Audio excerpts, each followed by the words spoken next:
곱게 뻗은 텅 빈 도로. 누군가를 기다리듯 정적만이 흐른다.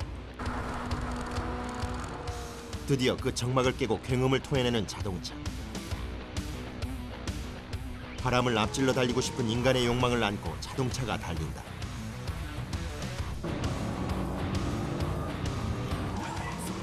더 빠르게, 누구보다도 더 빠르게 달리기 위해서 태어난 장군. 비록 차가운 기계지만 지금은 그 어떤 생명체보다 뜨겁게 거친 숨소리를 토해낸다. 그리고 먹잇감을 뒤쫓는 맹수처럼 쫓고 쫓기는 질주가 이어진다.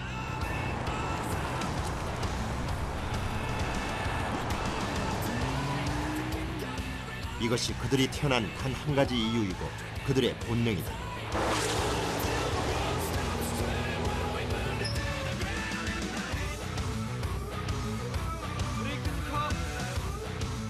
자동차 위의 자동차. 우리는 그들을 슈퍼카라고 부른다.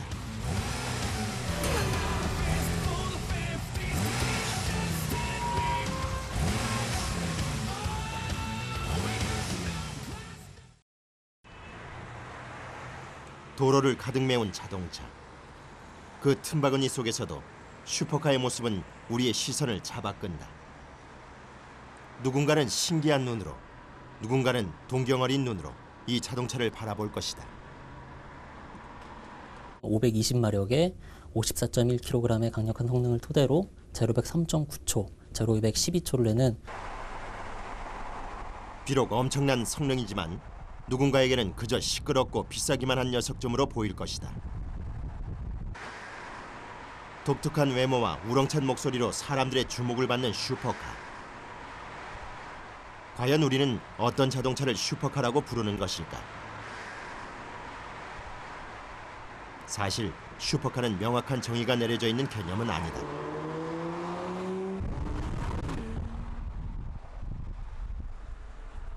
가격적인 측면에서 비싸고요. 그 다음에 배기량이 크고 고마력, 그리고 어떤 그 스타일 면에서도 좀 눈에 띄는 어떤 그런 종류. 그 다음에 이제 그 대체로 보면 이제 수작업에 의해서 이루어지는 차들이기 때문에 보통 그 양산차하고는 그 만들어지는 이제 과정이 좀 많이 다르죠. 그래서 이제 뭐 그런 종류의 차들을 이제 흔히들 슈퍼카라고 부르는데 뭐 딱히 정확하게 이거다라고 말씀드리기는 애매하고요. 그런 어떤 시대적 상황이라든지 그다음에 그 기술 개발이 어느 만큼 돼 있느냐에 따라서 그 슈퍼카의 개념은 계속 바뀌고 있다라고 말씀드릴 수 있겠죠. 전 시장에 세워져 있는 또 다른 슈퍼카. 최고 출력은 640마력이 나오고 있고 토크도 마찬가지로 비슷하게 64K 정도가 나오고 있습니다. 100km 가속력은 3.4초로 되어 있고요. 하지만 엄청난 성능만큼 상상을 초월하는 비싼 가격 앞에서 사람들은 발걸음을 돌린다.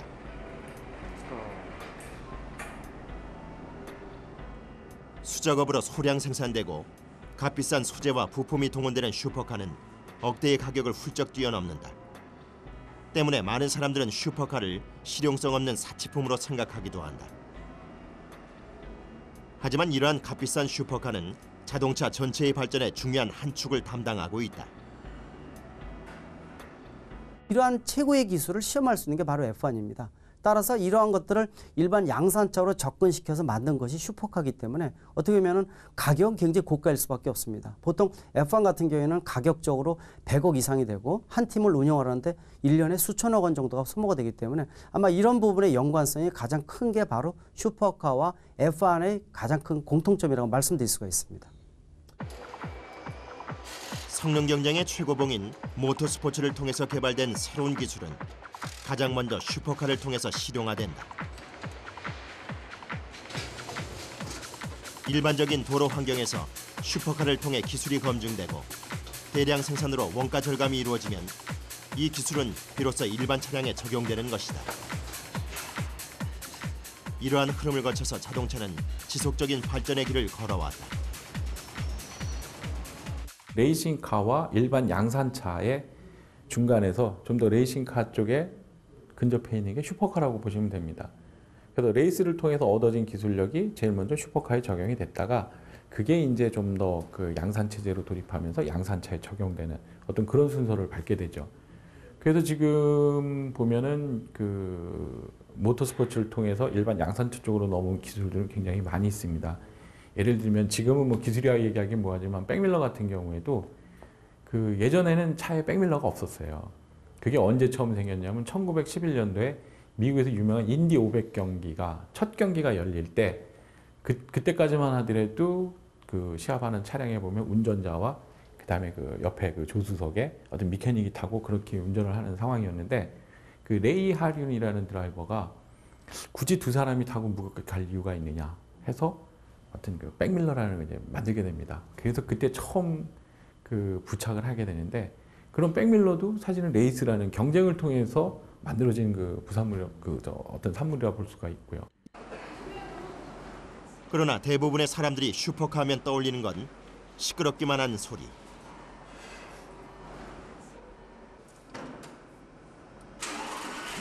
시동을 거는 순간 슈퍼카가 토해내는 우렁찬 배기음. 일반적인 자동차의 정숙성과는 거리가 멀다.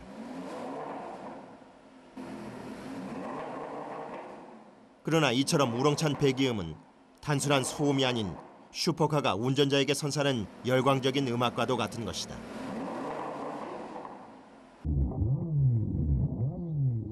묵직한 중저음에서 나오는 부피감과 박력감. 운전자는 배기음을 통해 슈퍼카의 성능을 귀로 먼저 느끼게 된다.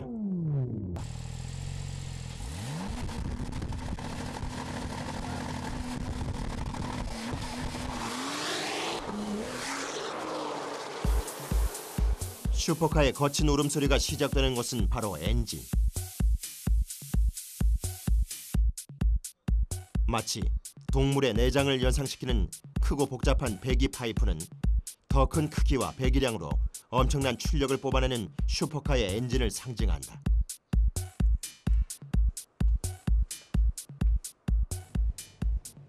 슈퍼카의 엔진은 배기량은 물론 실린더의 숫자와 엔진 회전수에서 일반 차량과 월등한 차이를 보인다.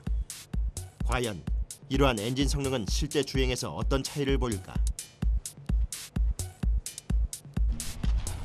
실험을 통해서 슈퍼카와 일반 자동차의 가속 능력을 비교해봤다. 정지 상태에서 시속 100km에 이르는 시간을 측정하는 일명 제로백 테스트다.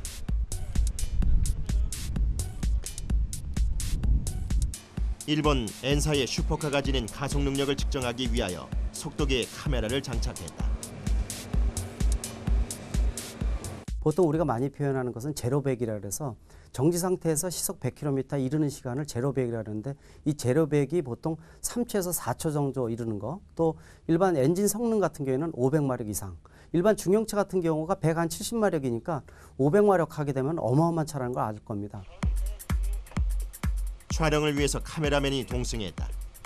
차량의 무게가 무거워지는 만큼 제로백 시간은 조금 느려질 것이다.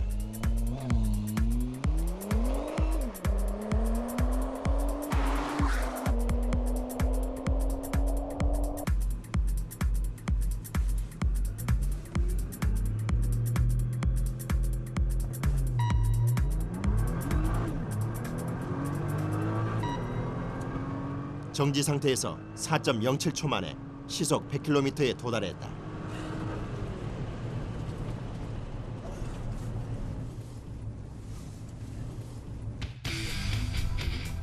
이번엔 독일 피사가 만든 슈퍼카의 차례다.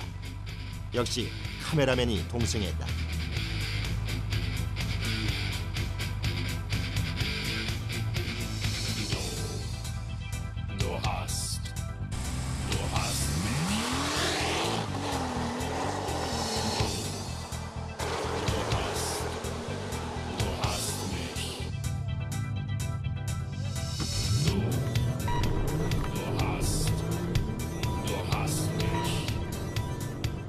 이번엔 약 3.65초 만에 시속 100km를 넘었다.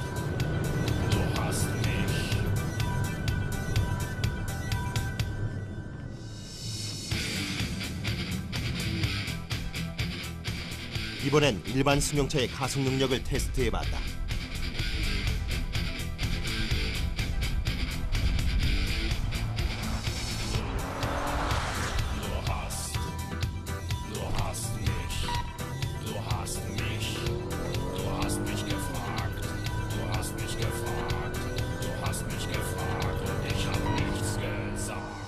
시속 100km에 도달한 시간은 약 9초. 슈퍼카의 3배에 가깝다.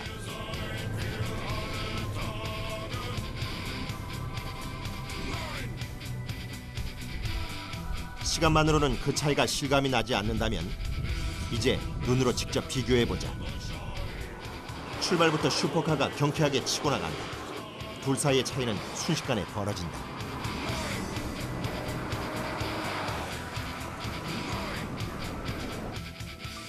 그런데 사실 두 차량의 배기량은 똑같은 3,800cc다. 그럼에도 슈퍼카가 압도적인 우위를 보인다. 그 이유는 무엇일까? 같은 배기량의 엔진으로 더 높은 출력을 낼 수 있는 비결 가운데 하나는 바로 과급 장치다.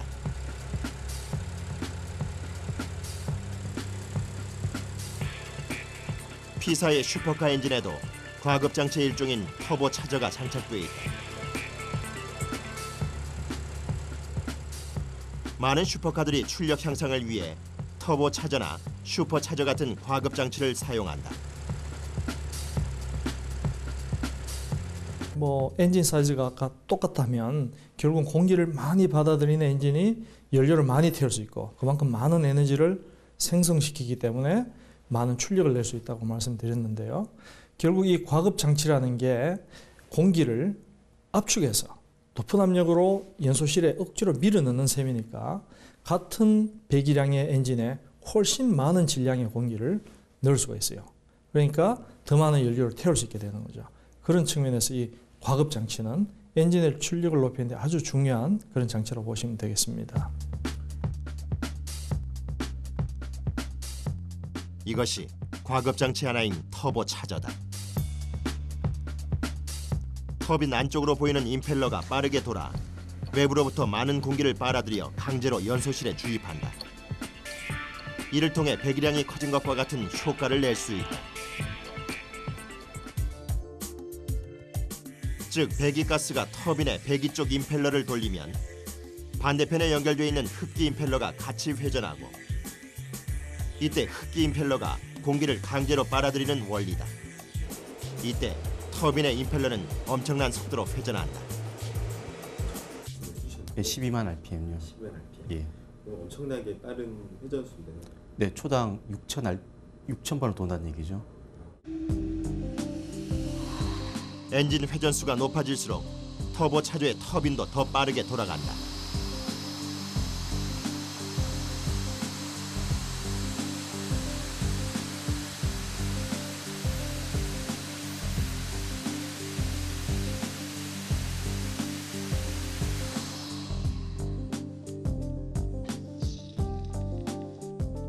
그러나 터보 차저가 처음부터 자동차에 쓰였던 것은 아니었다. 항공기에 있는 이 과급기 개념의 그 테크놀로지를 자동차에다 이용을 해서 1950년대부터 이게 터보 차저가 개발이 되기 시작해가지고 현재 60년 된 그런 기술이 되겠습니다. 일반적인 자연 흡기 엔진도 터보 차저를 추가하면 출력을 향상시킬 수 있다. 이 차량은 원래 과급 장치가 없는 자연 흡기 엔진이다.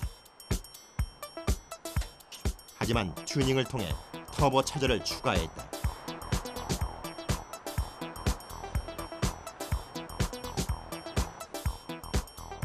이 장치는 엔진의 성능을 테스트하는 다이나모다. 다이나모에 올려놓은 자동차는 마치 러닝머신처럼 제자리에서 달릴 수 있게 된다. 이 과정에서 엔진의 각종 성능 데이터가 계측 장비를 통해 정확하게 측정된다. 다이나모란 이제 자동차의 엔진에서 나오는 벤치 다이나모가 있고 휠에서 나오는 출력을 재는 셰시 다이나모가 있는데 아까 보신 거는 셰시 다이나모로서 이제 실제로 엔진에서 구동계를 거쳐서 휠로 나오는 이제 최종 출력을 재는 기계입니다.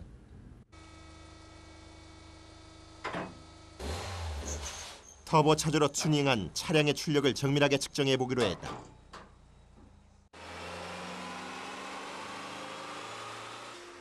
슈퍼카 못지않은 소리를 내는 튜닝카의 배기음. 엔진 소리가 커질수록 터보 차저도 점점 붉게 달아오른다.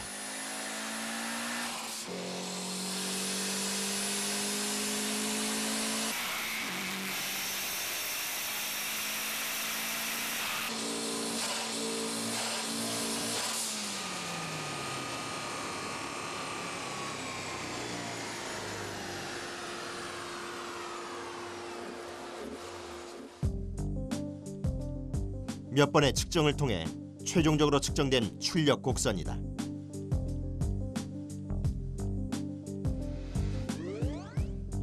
(403마력의) 토크는 약 40. 순정 대비 3배가 넘는 출력이다.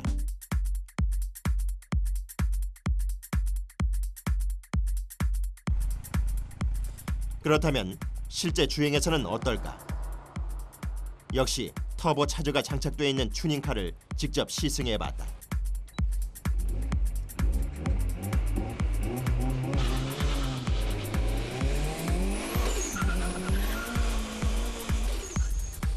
슈퍼카보다는 다소 불안하지만 그에 못지않은 가속감을 느낄 수 있다.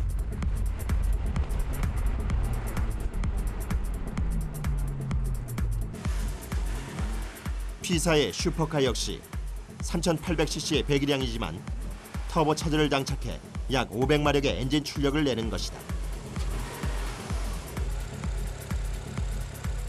하지만 슈퍼카 엔진의 비밀은 엔진의 출력에만 있는 것은 아니다. 일반적인 자동차와는 달리 이 차량은 엔진이 뒤에 자리를 잡고 있다. 오히려 차량의 앞쪽은 텅 비어 있다. 이것은 징칸으로 쓰인다.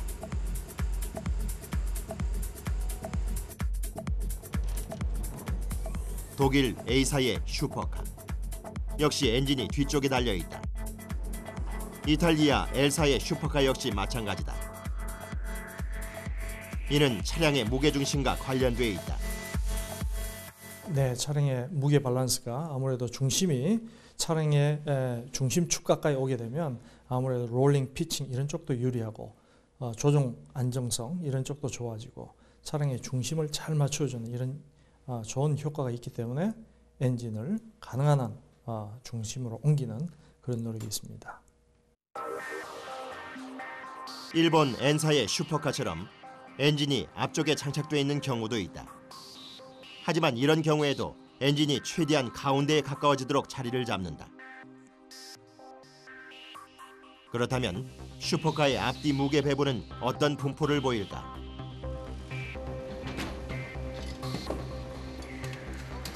차량의 네 바퀴에 걸리는 하중을 별도로 잴 수 있는 장비인 코너 웨이트를 활용해서 무게 배분을 정확하게 측정해봤다.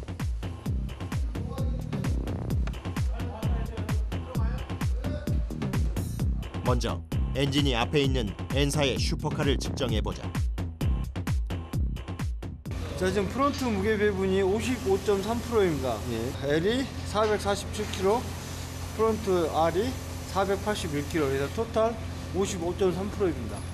그리고 리어 L이 380, 리어 R이 392, 토탈 771kg 해서 44.6%입니다. 이번엔 엔진이 뒤쪽으로 장착되어 있는 P사의 슈퍼카의 차례다. 이 차량 토탈 무게는 1568kg입니다. 예. 그리고 프론트 무게 배분이 582kg에서 37.1%고요. 예. 리어 무게 배분이 토탈 62.8%.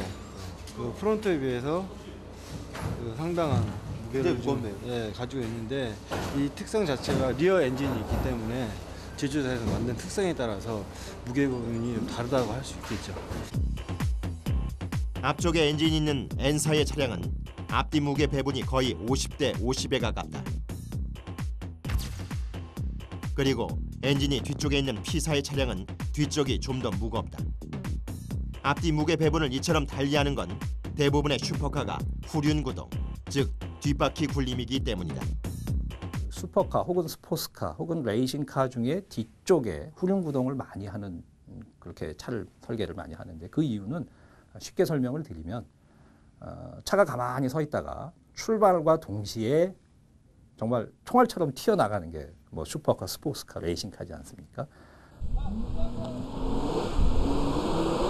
후륜구동, 즉 무게중심이 순간적으로 뒤쪽으로 이동을 하기 때문에 뒷바퀴가 노면에 더 많이 눌리게 되고 그럼 접지력이 좋아지게 되고 거기에 그 엔진의 힘을 전달하게 되면, 즉 후륜구동을 하게 되면 동력 손실 없이 출발을 쉽게 할 수 있기 때문에 대부분 후륜구동을 채택을 하고 있다, 이렇게 보시면 되겠습니다.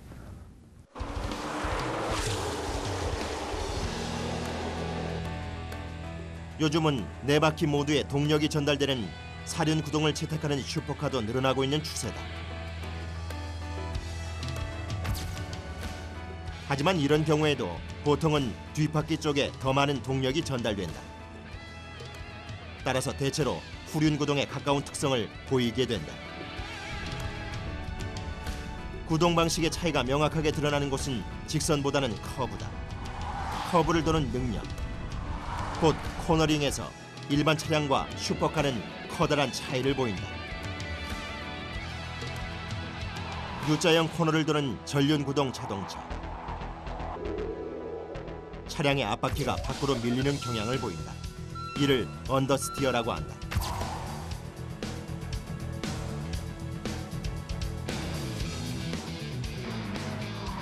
이번에는 후륜구동 자동차의 코너링이다.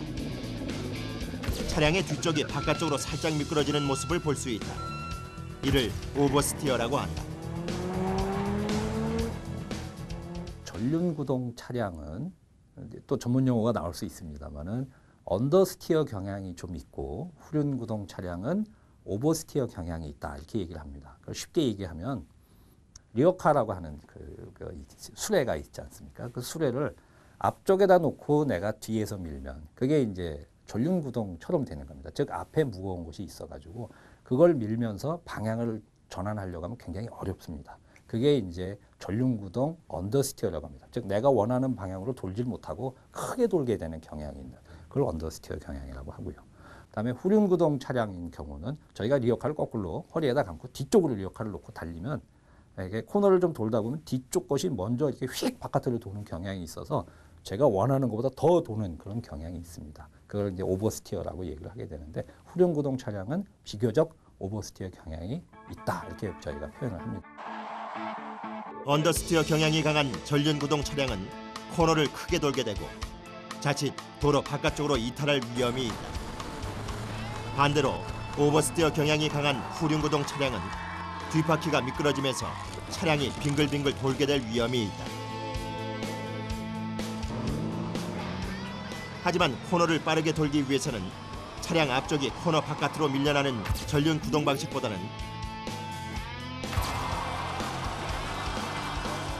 비록 뒷바퀴가 미끄러질 위험이 있더라도 코너 안쪽으로 차량 앞쪽이 밀고 들어오는 후륜 구동 방식이 코너를 더욱 안쪽으로 돌 수 있다.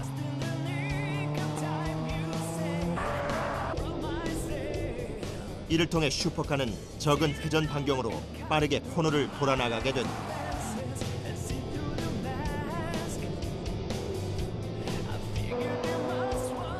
그리고 후륜구동 차량이 선사하는 또 하나의 멋진 볼거리는 다름 아닌 원선회다. 뒷바퀴가 미끄러지며 회전하는 후륜 특성을 이용해 제자리를 빙글빙글 돌 수 있다. 비명가도 같은 소리를 지르는 타이어에서 하얀 연기가 피어오른다. 이를 또 다른 표현으로 드리프트라고도 한다.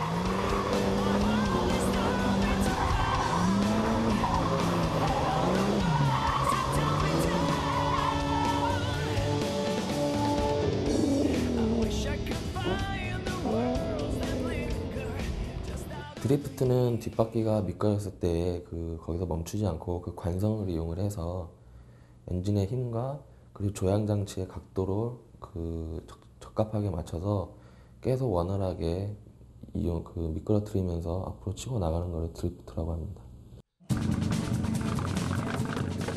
원래 드리프트는 접지력이 부족한 비포장도로 자동차 경기에서 적은 회전 반경으로 그 커브를 돌기 위해서 개발된 주법이다.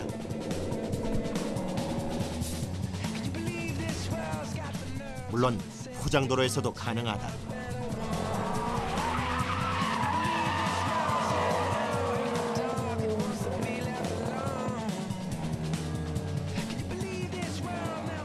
우선 오버스트를 이용하여 차량의 뒤쪽을 일부러 바깥쪽으로 미끄러뜨린다. 그리고 이와 동시에 앞바퀴를 반대로 튼다. 그러면 앞바퀴를 회전축으로 차량의 방향이 급격하게 전환된다. 이를 통해 차량이 미끄러지면서 코너를 돌아나가게 되는 것이다.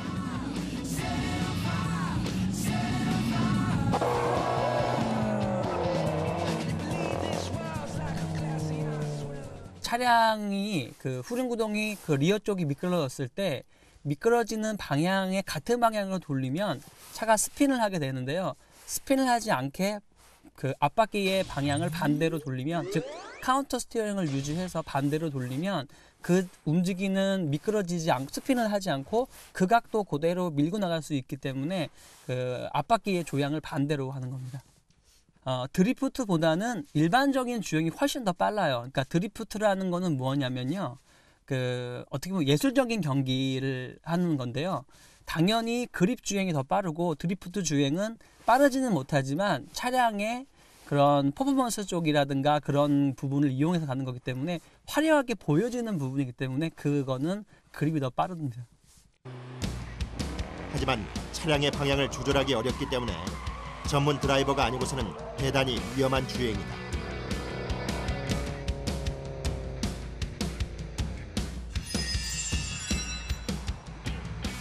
하지만 슈퍼카의 빠른 코너링은 단지 후륜 구동 때문만은 아니다. 바퀴와 차체 사이에서 완충 역할을 하는 서스펜션도 한 몫을 한다. 자동차가 달릴 때 서스펜션은 바퀴에서 전달되는 진동을 흡수하는 구실을 한다. 이때 진동을 많이 흡수하는 것을 소프트 타입, 반대로 적게 흡수하는 것을 하드 타입이라고 한다. 슈퍼카의 서스펜션은 보통 하드 타입이다. 사실 속도가 빠른 차가 직선에서 빠른 거는 큰 의미가 없습니다. 일반 속도가 빠르다라고 하는 표현은 코너에서도 속도가 빨라야 되고요. 그럼 코너를 빨리 돌다 보면 몸이 쏠리는 걸 아마 쉽게 느끼실 수 있을 겁니다. 그런데 몸이 쏠리는데 그러면은 고속으로 코너를 돌면서 좋은 차는 무슨 차냐? 몸이 쏠리지가 않으면 좋은 차라고 덜 불안하지 않겠습니까? 이제 그러다 보니까 그 코너 돌 때 저희가 롤링 현상이라고 하는데 이제 그런 것들이 생기지 않도록 저희가 서스펜션이라고 그러죠. 예, 그쪽을 좀 딱딱하게 하는 경향이 있습니다. 일정한 간격으로 세워놓은 장애물 사이를 지그재그로 빠르게 통과하는 슬라럼 경기를 통해 서스펜션의 차이를 눈으로 확인해보자. 먼저 일반 승용차다. 차체가 좌우로 심하게 흔들리는 것을 볼 수 있다. 크게 휘청이던 차량은 결국 마지막 장애물과 부딪히고 말았다. 이번엔 N사의 슈퍼카다. 일반 승용차와는 달리 차체의 좌우 흔들림이 무척 적다. 장애물 사이를 무척 쉽게 빠져나온다.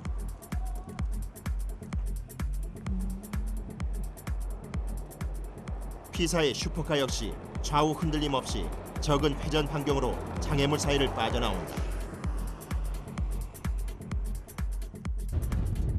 승차감을 중시한 소프트 타입 서스펜션의 일반 승용차는 지면과 차체의 각도가 큰 차이를 보인다.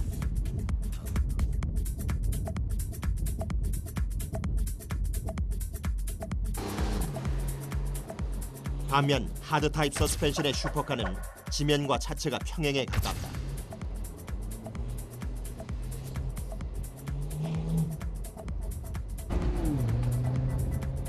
이 차량 역시 지면과 차체의 각도가 평행에 가깝다.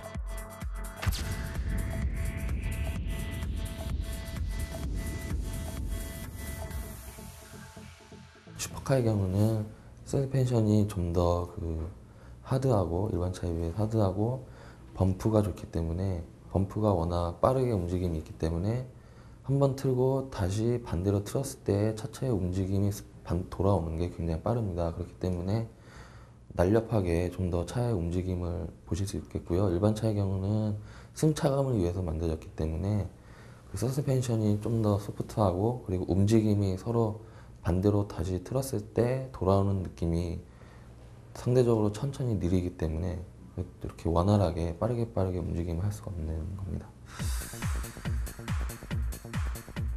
일반 승용차의 편안한 승차감을 과감하게 포기한 슈퍼카는 적은 출렁이므로 월등한 코너링 성능을 보여준다.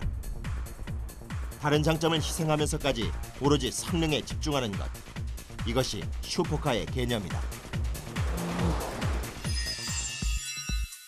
최고 시속 300km를 넘어서는 슈퍼카. 하지만 달리다 보면 언젠가는 멈춰야 한다.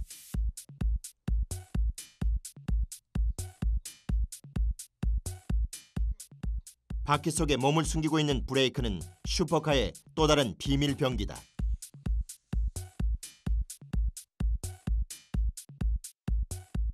그 제동력이 최고 속도에서 정지 거리까지, 즉 정지하는 데까지의 그 거리가 저희 승용차에서는 상상할 수 없을 만큼 짧습니다. 가장 널리 쓰이는 브레이크는 디스크 브레이크다. 이 방식은 휠과 함께 회전하는 디스크 로터에 고정된 위치에 라이닝 패드를 마찰시킨다. 따라서 운동 에너지를 열 에너지로 바꿈으로써 속력을 줄인다. 먼저 일반 승용차의 브레이크를 살펴보자. 라이닝 패드를 디스크 로터에 밀착시키는 피스톤이 한쪽 방향에 2개 설치되어 있다.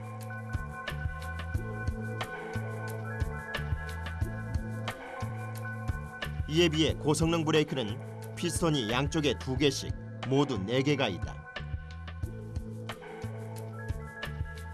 슈퍼카에 쓰는 브레이크는 6개에서 8개의 피스톤을 장착하기도 한다.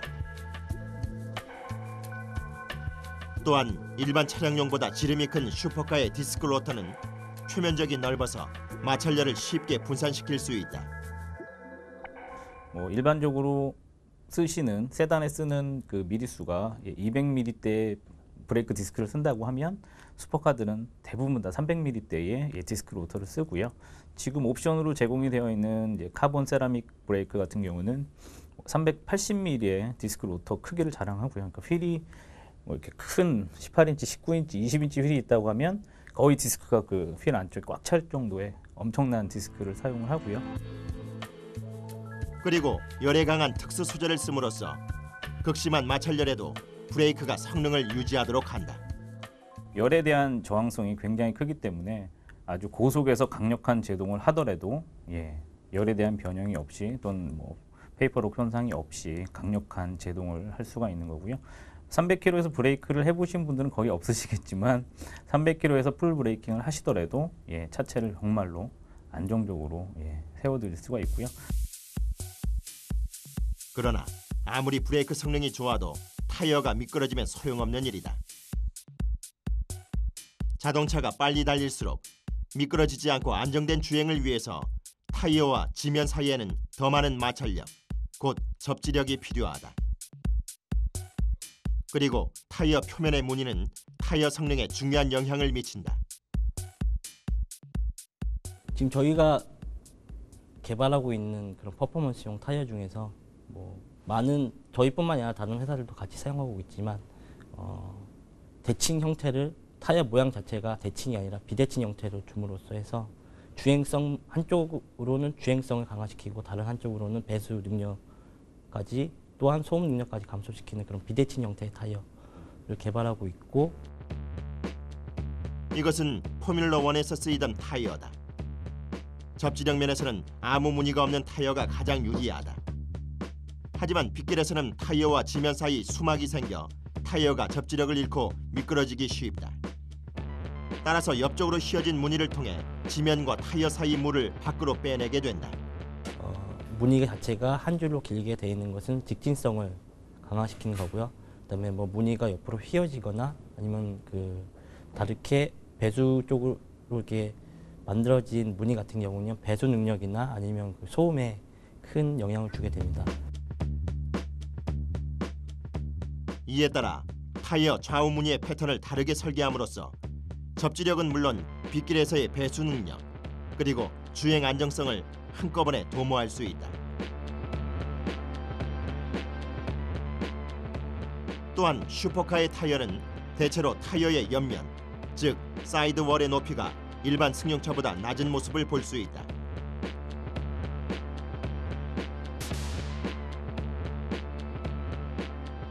앞쪽은 슈퍼카용, 뒤쪽은 일반 승용차용 타이어의 단면이다. 슈퍼카용 타이어의 사이드 월이 낮은 대신 좀 더 두껍고 튼튼한 구조를 가지고 있다. 이처럼 높이는 낮고 두께는 두꺼운 사이드 월은 주행 시 딱딱한 서스펜션처럼 단단하고 민첩한 느낌을 준다. 비록 일반 승용차에 비해 승차감은 떨어지지만 주행 성능을 우선으로 하는 슈퍼카엔 안성맞춤이라고 할 수 있다.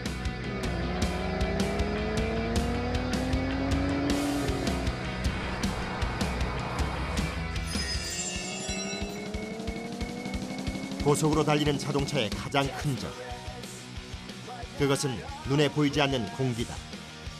자동차가 빨라질수록 공기는 차체에 점점 더 강하게 부딪히며 저항한다. 공기의 저항을 최소화하기 위해 슈퍼카의 차체는 높이가 낮은 유선형 모양을 이루고 있다. 그리고 하나 더, 차량의 뒤에 날개 모양의 부품을 달고 있기도 한데 다름 아닌 스포일러다.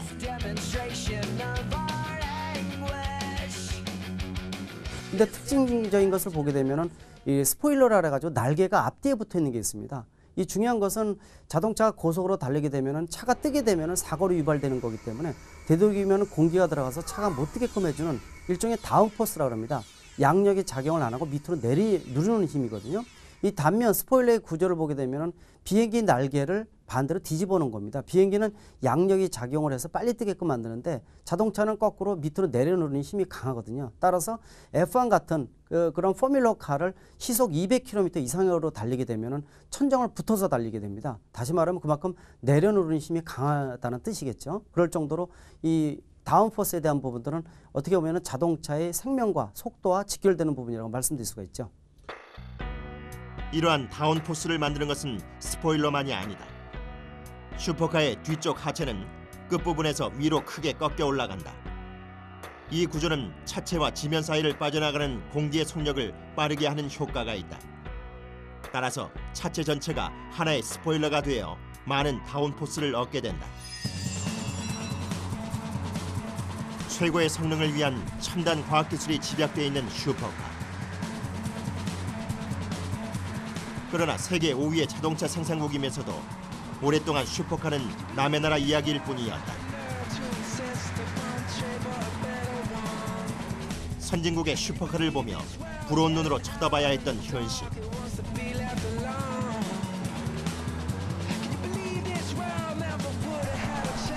하지만 최근 들어 우리나라에서도 명실상부한 슈퍼카가 선을 보였다. 최고 출력 550마력, 정지 상태에서 시속 100km까지 3.5초의 가속 능력으로 최고 시속 307km를 자랑하는 한국 최초의 슈퍼카. 특히 고가의 레이싱카와 슈퍼카에서 쓰는 가벼운 골격 구조인 스페이스 프레임을 사용하고 있다. 모노코크 바디를 찍어내는 프레임 바디가 아닌 저희는 스페이스 프레임이라고 파이프로 구성이 되어 있는 차체의 바디예요. 굉장히 강성이 굉장히 세고 그리고 무게 배분이 굉장히 좋은 차로 정평이 나 있죠. 그런 프레임을 저희 스피라에도 접목을 했습니다.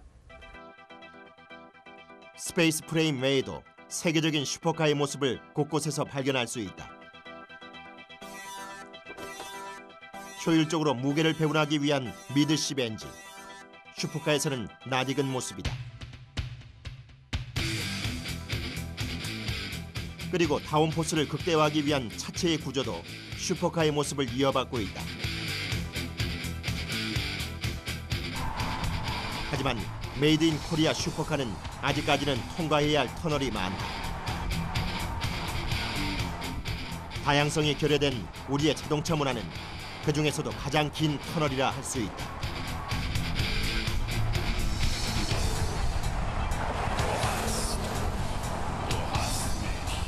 뭐 우리나라는 아시다시피 그 전 세계 자동차 생산국 5위 정도 되는 자동차의 생산과 규모만으로는 세계 손꼽히는 선진국입니다. 근데 문화는 그렇지 못하다라고 보이거든요. 지금 아직까지도 이러한 뭐 우리가 흔히 말하는 그 뚜껑이 열리는 오픈카라고 하죠. 그런 차도 한 대도 없습니다. 국산차는. 물론 저희 같은 차량도 단 한 대도 없습니다. 그러니까 이러한 부분에서 자동차의 문화가 좀 다각화되고 사람들의 인식이 변화될 수 있는 부분도 저희가 할 수 있는 어느 거의 뭐랄까요? 하나의 의미? 그렇게 볼 수도 있겠죠. 다행히도 최근 양적인 판매를 넘어서 엔진 기술의 비약적 발전이 이루어지고 있다. 특히 실린더에 연료를 직접 분사하는 방식의 엔진이 드디어 국내 기술로 개발된 것이다.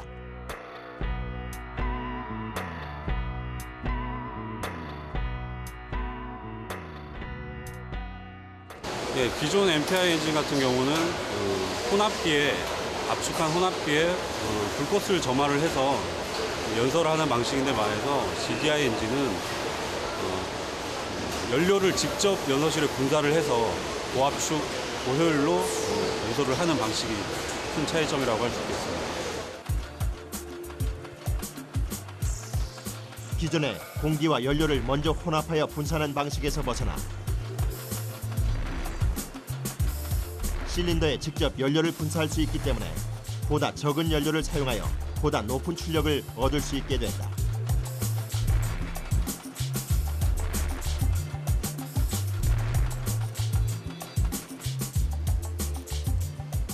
이 엔진을 얹은 차량이 도로를 누비는 모습을 이제 곧 보게 될 것이다.